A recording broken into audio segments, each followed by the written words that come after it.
Olá a todos, sejam bem-vindos ao 16º vídeo do projeto Financiamento da Educação e Assuntos do Dia a Dia. Nesse vídeo nós vamos discutir um pouco sobre os efeitos do Fundeb 1, que vai de 2007 a 2020 na educação brasileira. Então nós vamos convidar novamente aqui o professor Zé para discutir com a gente sobre esse assunto. Bem-vindo, Zé. Valeu, Carol, obrigado. Olá a todos.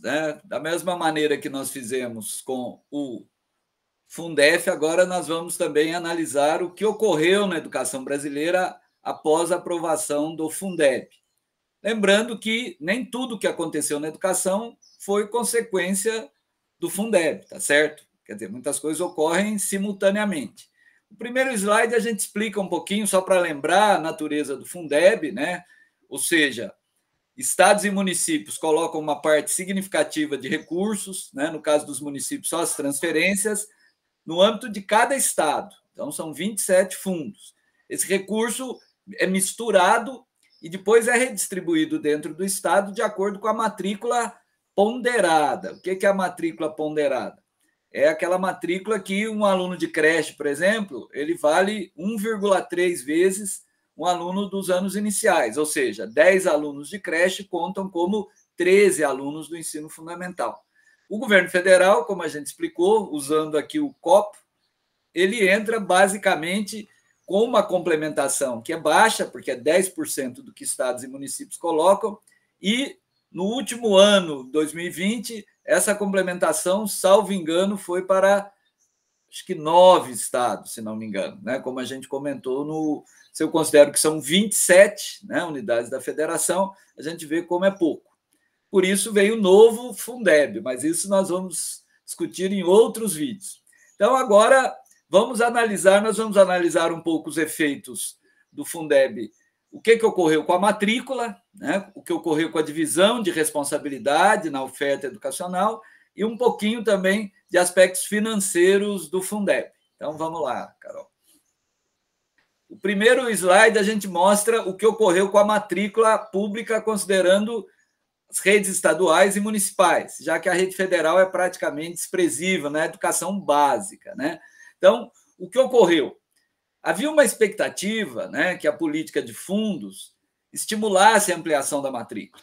A gente viu que isso foi um equívoco, né? Então, observem que no período de 2007 a 2019 houve um enxugamento de 9 milhões de matrículas. Isso preocupa, né? Se eu considero que o Brasil, em 2014, aprovou um Plano Nacional de Educação que representava aumento de matrícula em várias etapas e modalidades da educação básica. Então, essa é uma coisa que preocupa. É claro que essa redução de matrícula tem a ver também com políticas de progressão continuada, com uma certa mudança também na dinâmica populacional, né? Mas é preocupante, Carol, porque a expectativa... né? Era que aumentasse, né? Exatamente. Então, essa é a primeira questão. Vamos lá para o próximo agora. O próximo é um assunto muito crucial nessas discussões sobre financiamento da educação, que é a divisão de responsabilidade na oferta entre redes estaduais e redes municipais. A gente já comentou, não sei se já, que o Brasil é muito atípico, né? Porque você tem, por exemplo, no mesmo município, você tem uma escola estadual, uma escola municipal, às vezes oferecendo a mesma etapa, né? O ensino fundamental, por exemplo, né? A gente viu que no Fundef houve um processo muito intenso de municipalização, ou seja, os estados empurrando as matrículas do ensino fundamental para os municípios. Com o Fundeb, o que a gente observa? O processo continuou, Carol, quer dizer, não foi tão intenso, mas preocupa, né? Você observa que no Nordeste, né, considerando agora toda a educação básica, os municípios já são responsáveis por 73% da oferta.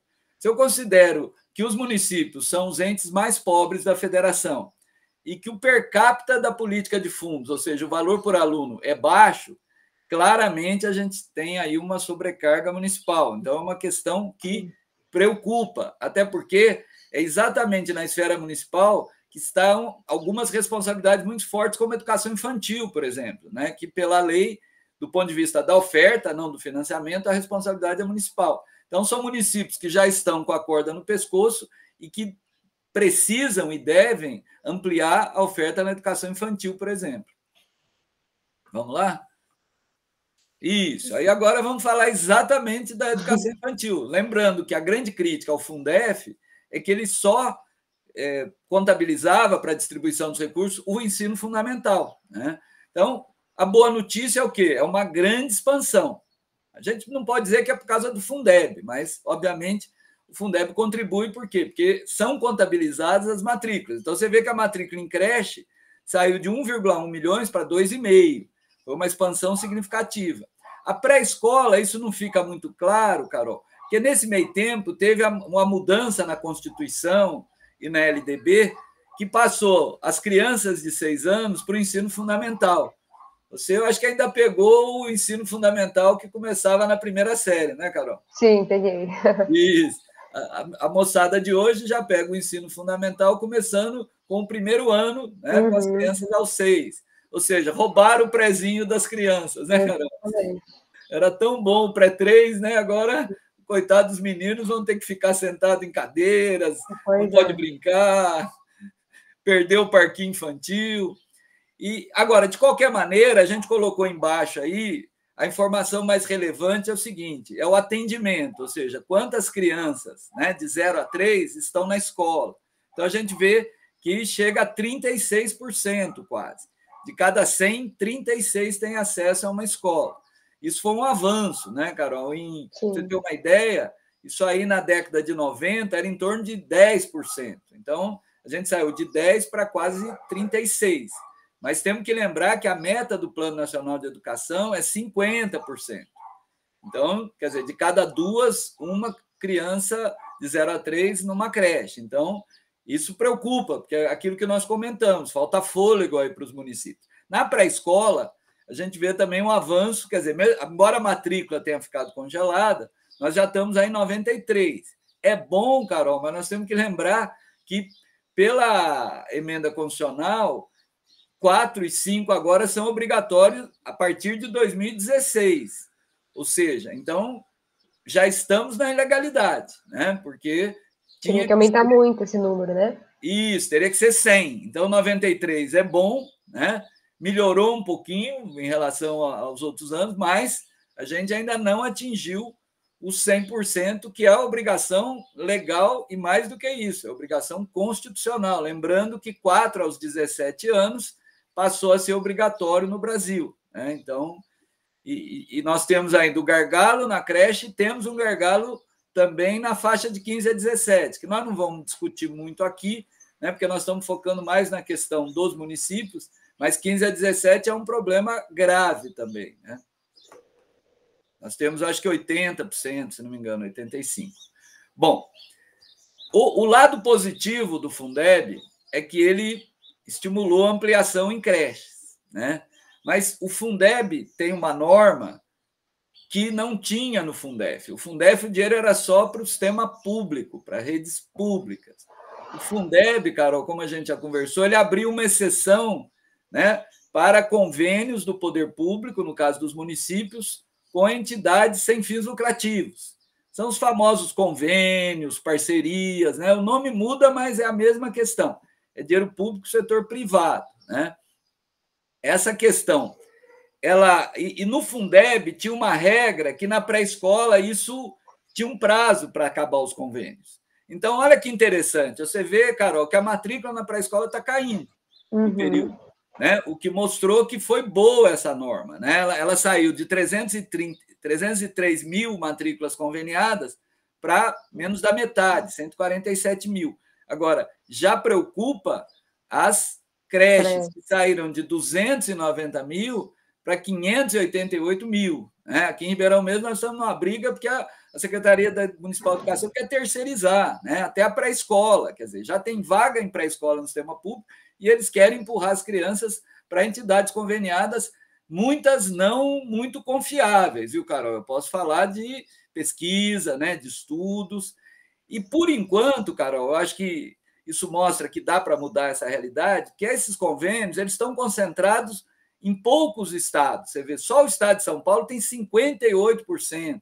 Então, quer dizer, não é uma questão, você fala, não, precisa de convênio. Quer dizer, a maioria dos municípios brasileiros está atendendo as creches e pré-escola sem precisar de convênio. Convênio é uma distorção, ao meu ver, das grandes cidades. Você vê que a cidade de São Paulo sozinha, Carol, tem uma Mais da cidade, metade.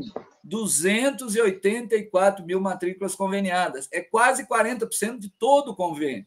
Se eu for juntar Belo Horizonte, algumas capitais, Campinas, Ribeirão Preto, a gente vai ver o seguinte: poucas cidades brasileiras usam convênio. E são as cidades mais ricas, ou seja, Carol, não há justificativa para os convênios, né? E, infelizmente, nós vamos ver o novo Fundeb manteve. Então, isso realmente eu acho que é um aspecto muito ruim, porque ele aponta para a privatização. E a Constituição Sim. brasileira diz que dinheiro público é para a escola pública. Passar recurso para o setor privado é exceção. E, infelizmente, esses municípios, e são municípios específicos, como eu disse, estão indo por um caminho e não estão fazendo convênio, Carol, porque a rede conveniada oferece melhor qualidade. Não vamos ter essa ilusão, né? Qualquer pai sabe que uma escola municipal, né? Você está em Rio Preto, né? Uma escola municipal é sempre melhor do que uma escola conveniada. A prefeitura faz convênio por quê? Para economizar o dinheiro da educação. Uhum. E tem a ver com um problema que eu já comentei também, que o fator de ponderação para a creche ele é baixo. Então, ou seja, a prefeitura gasta muito mais na sua creche do que o que ela recebe do Fundeb. Né? É uma distorção do fator de ponderação que nós já comentamos. Então, o que ela faz? Para economizar dinheiro, em vez dela oferecer na rede própria, ela transfere para uma ONG, para o MOCIP, os nomes variam, mas a regra é o seguinte: é gastar pouco e, obviamente, essa instituição, como o recurso é pouco, ela vai pagar pouco, ela vai colocar mais crianças por turma, os parques infantis não existem muitas vezes, são precários, então é isso, é o que os pesquisadores da área chamam de uma escola pobre para os pobres. Agora vamos ver o que vem pela frente. Ei, Carol, aí já é a grande tristeza, né? Havia uma enorme expectativa, né? A gente já comentou no Fundef que o Fundef tinha um impacto negativo, o pessoal se mobilizou, conseguiu pressionar o executivo, criou programas de EJA e na época do Fundef a matrícula até cresceu. O Fundeb é essa tristeza. Observe aí que em pleno Plano Nacional de Educação, o Brasil com uma dívida histórica com os jovens e adultos, e quando a gente fala EJA, não são aqueles velhinhos de 80, né, que também têm direito a EJA. Mas nós estamos falando de jovens, é gente de 19, de 20, 22 anos, né? E houve um encolhimento da matrícula num período muito curto. Ela já era baixa, né, Carol? Não chegava a 5 milhões e caiu para 3,1, ou seja, quase 2 milhões de matrículas a menos. Quer dizer, realmente, eu diria que é uma chaga do Fundeb, porque ele abriu uma sinalização e isso tem a ver com a questão também dos fatores de ponderação que a gente comentou, ou seja, 10 alunos de EJA valem 8. Quer dizer, quando 10 pessoas podem valer 8, né, Carol? Então, realmente é uma distorção grave e que até o momento não foi enfrentada ainda, né? Vamos lá? Eixe, aí a outra também. Aí é a educação do campo, né? Que também é uma distorção de fator de ponderação. Porque a educação do campo, para ser boa, Carol, o custo é maior. Por quê? Porque, imagina, é uma escola de 30 alunos, né? Então, imagine eu ter que colocar, quer dizer, 6 salas com 30, no total 30 alunos. Então, eu teria 5 alunos por sala, né? Então, o que se faz? Se pega esses alunos, coloca no ônibus e manda para a cidade. A LDB, houve uma mudança na LDB que tenta brecar o fechamento de escola rural, mas os dados mostram que isso não ocorreu, né? Foram 1,7 milhões de matrículas a menos e 33 mil escolas fechadas, Carol, de 2007 a 2019. Imagine o que são 33 mil. Eram escolas precárias, escolas que muitas vezes o banheiro era do lado de fora, era uma casinha, era só uma sala multisseriada, ou seja, não eram escolas boas. Mas o caminho, obviamente, não é fechar essas escolas, porque eram escolas que estavam inseridas em comunidades. Essas crianças hoje têm que pegar um ônibus, ir para escolas urbanas, muitas acabam não indo, porque aí tem a questão do trabalho no campo, né? e muitas também vão para as escolas urbanas e sofrem preconceito, etc., e acabam ou sendo reprovadas ou mesmo desistindo. Então, realmente, é muito preocupante o que está acontecendo com a educação do campo. Vamos lá, né, Carol? Tomar uma aguinha. Agora vamos falar de dinheiro. Como diz o Silvio Santos, quem quer dinheiro, né? Infelizmente, embora o Fundeb pareça muito dinheiro, né, Carol? Nós estamos falando de 170 bilhões, 171 bilhões. Mas quando eu lembro que as matrículas são da ordem aí de 40 milhões, a gente vê que não faz fartura, né? E o outro problema que a gente vê nesses slides também, Carol, é uma estagnação, né? Ele cresceu a partir de 2010, é o que a gente chama de Fundeb pleno, ele cresceu até mais ou menos ali 2014, ou seja, quando a economia brasileira estava indo bem, né? Era o tempo Lula, o Lula era o cara, nós éramos felizes e não sabíamos, né? E aí a coisa desandou, né, Carol? Por quê? Porque a economia desandou.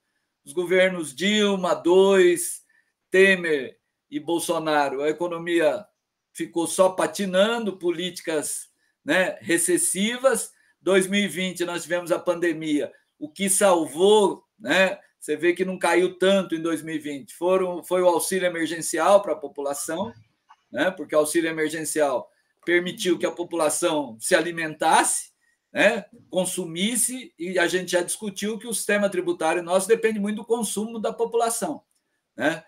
A principal fonte é o ICMS e os fundos de participação, que dependem diretamente da economia. Então, quando a população consome, principalmente a população mais pobre, né, isso gera arrecadação para estados e municípios, e você vê que o Fundeb ainda salvou, mas nós chegamos em 2020 num patamar a 2014, né, Carol? Quer dizer, enquanto que os desafios estão crescendo, né? Então, isso preocupa, quer dizer, o dinheiro não cresce. Isso explica também por que a matrícula não cresce também, porque os governadores e prefeitos, eles falam, peraí, eu não vou ampliar a matrícula porque o dinheiro não cresce, quer dizer, se eu amplio a oferta com o mesmo dinheiro, significa que o pedaço de cada aluno está diminuindo, né? Então, ou seja, significa que eles não têm que ampliar a matrícula? Tem sim, mas nós precisamos garantir mais recursos. Isso mostra que a educação não existe sozinha.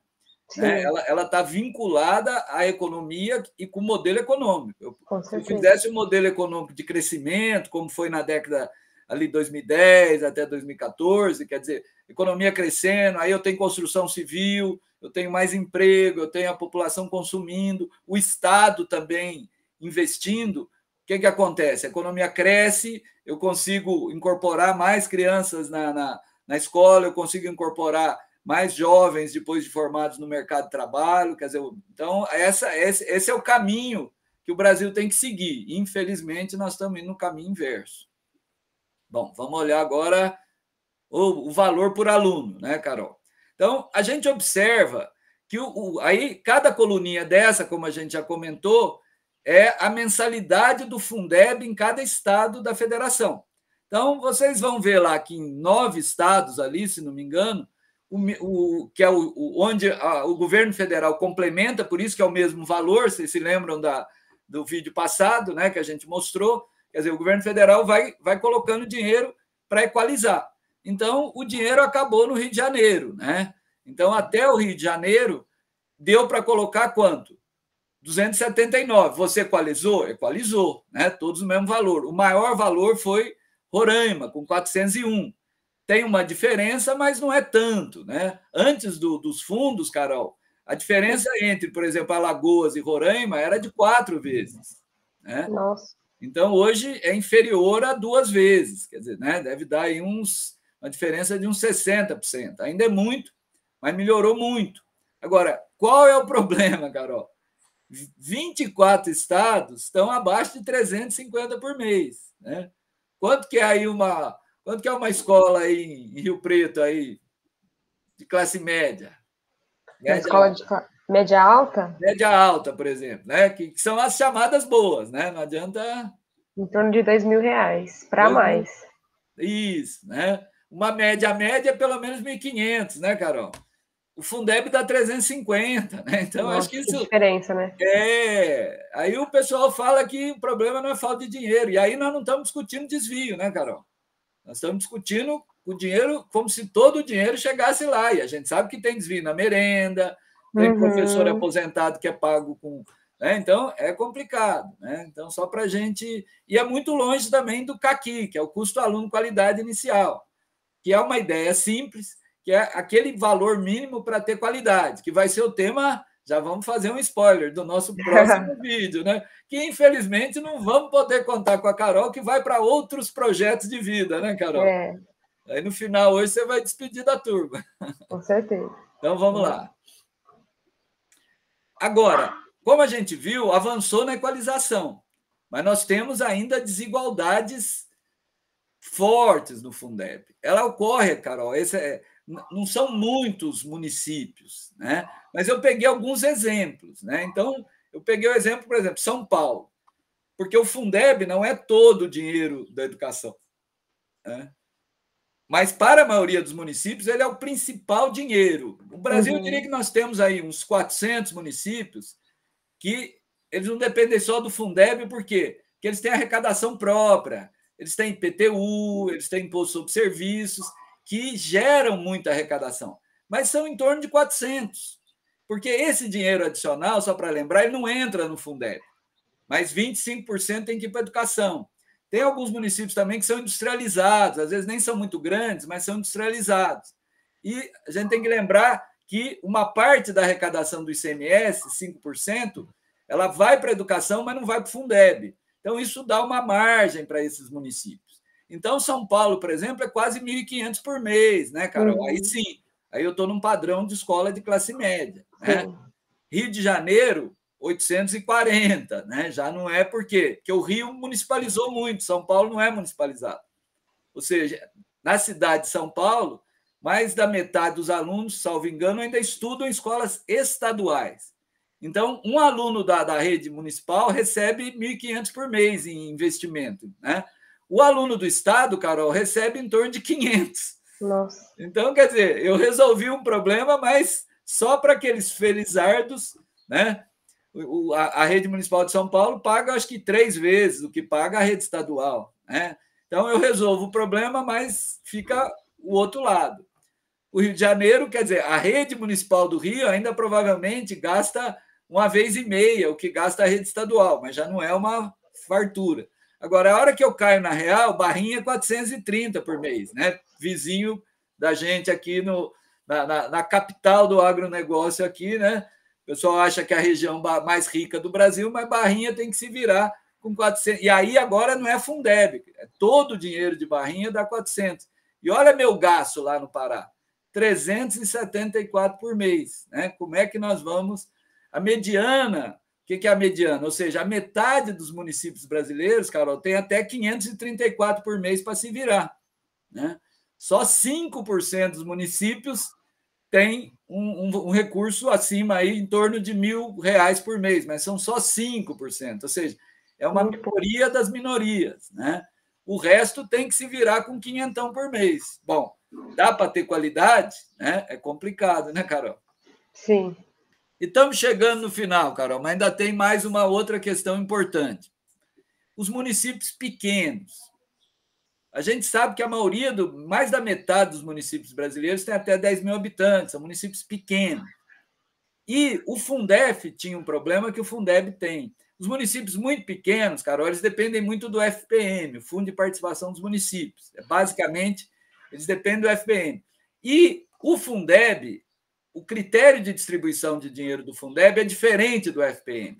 Então, ele acaba penalizando. Então, eu peguei o exemplo de Borá, aqui no estado de São Paulo, é o menor município do estado de São Paulo, parece que é o segundo menor do Brasil.